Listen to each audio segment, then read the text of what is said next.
நான் சொல்ல போகிற கதை கொஞ்சம் பயங்கரமாக இருக்கும். நீங்கள் இந்த வீடியோவை தனியாக பார்க்குறீங்கன்னா இந்த வீடியோவை ஸ்கிப் பண்ணிடுங்க. இந்த கதை ரொம்ப வருஷங்களுக்கு முன்னாடி திருச்சி பக்கத்தில் உள்ள ஒரு கிராமத்தில் நடந்ததாக சொல்லப்படுது. புதுசாக கல்யாணமான மாலத்தியோட ஹஸ்பண்ட் தினேஷ் குடும்ப சூழ்நிலைக்காண்டி வெளிநாட்டுக்கு வேலைக்கு போனார். கல்யாணம் ஆன உடனே வெளிநாட்டுக்கு போனனால மாலத்தி ரொம்ப வருத்தப்பட்டாங்க. அவங்க ஹஸ்பண்ட் எப்போ திருப்பி வருவாங்கன்னு காத்து கொண்டு இருந்தாங்க. தினேஷ்லேருந்து வர லெட்டருக்காண்டி எப்போவுமே காத்து கொண்டு இருப்பாங்க. ஒரு நாள் போஸ்ட்மேன் அவங்க வீட்டுக்கு ஒரு லெட்டர் கொண்டு வந்தார். அதில் அவங்களுக்கு ரொம்ப சந்தோஷம் தரக்கூடிய விஷயம் இருந்துச்சு. அந்த லெட்டரில் எனக்கு லீவ் கிடச்சிருச்சு, நான் இன்னும் ஒரு வாரத்தில் ஊருக்கு வர போகிறேன்னு எழுதியிருந்தார். மாலத்தி ரொம்ப சந்தோஷப்பட்டாங்க. அவங்க சந்தோஷத்தை போய் பக்கத்து வீட்டு பாட்டிகிட்ட சொன்னாங்க. தினேஷ் ஊருக்கு வரேன்னு சொல்லி இந்த நாள் வந்துச்சு. வீடு அலங்கரித்து அவருக்கு பிடிச்ச மாதிரி சாப்பாடுலாம் பண்ணியிருந்தாங்க. ரொம்ப நேரமாக வீட்டுக்கு முன்னாடியே உட்காந்து காத்துக்கிட்டு இருந்தாங்க. ரொம்ப நேரம் ஆகியும் அவங்க கணவர் ஒன்றும் வரல. இரவு 11 மணி ஆச்சு. தூரத்தில் ஒரு ஆள் பெட்டியை தூக்கிட்டு வர மாதிரி இருந்துச்சு. அது யாருன்னு பார்த்தா அவங்க ஹஸ்பண்ட் தினேஷ் தான். அவங்க சந்தோஷத்தில் பக்கத்தில் போனாங்க.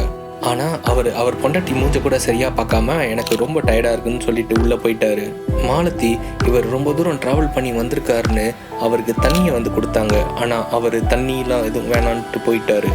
உங்களுக்கு என்ன ஆச்சு, என் மேலே எதுவும் கோவமானு கேட்டதுக்கு அதெல்லாம் ஒன்றும் இல்லை, நான் ட்ராவல் பண்ணி வந்தனால டயர்டாக இருக்கேன்னு சொன்னார்.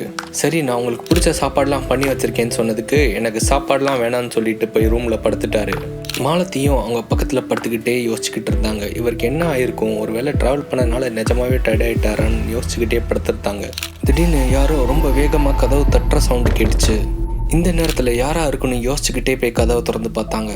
அவங்க பக்கத்து வீட்டிலேருந்து ஆள் வந்திருந்தாங்க. அவங்க ஹஸ்பண்ட் கம்பெனிலேருந்து ட்ரங்க் கால் வந்திருக்கு, உங்களை சீக்கிரம் வர சொல்கிறாங்கன்னு சொன்னாங்க. இவங்களும் அவங்க ஹஸ்பண்ட் தினேஷ் ரொம்ப டயர்டாக தூங்கிட்டு இருக்காரு, நம்ம போய் என்னன்னு கேட்போன்னு சொல்லிட்டு சீக்கிரம் போனாங்க.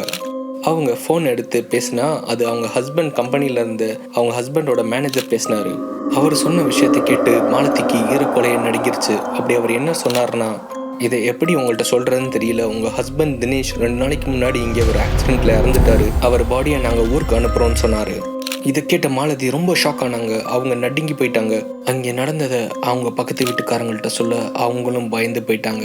மாலத்தியை அவங்க வீட்டிலே தங்க சொல்லிட்டாங்க. அடுத்த நாள் அவங்க புருஷன் பாடியை நிஜமாவே ஊருக்கு வந்துச்சு.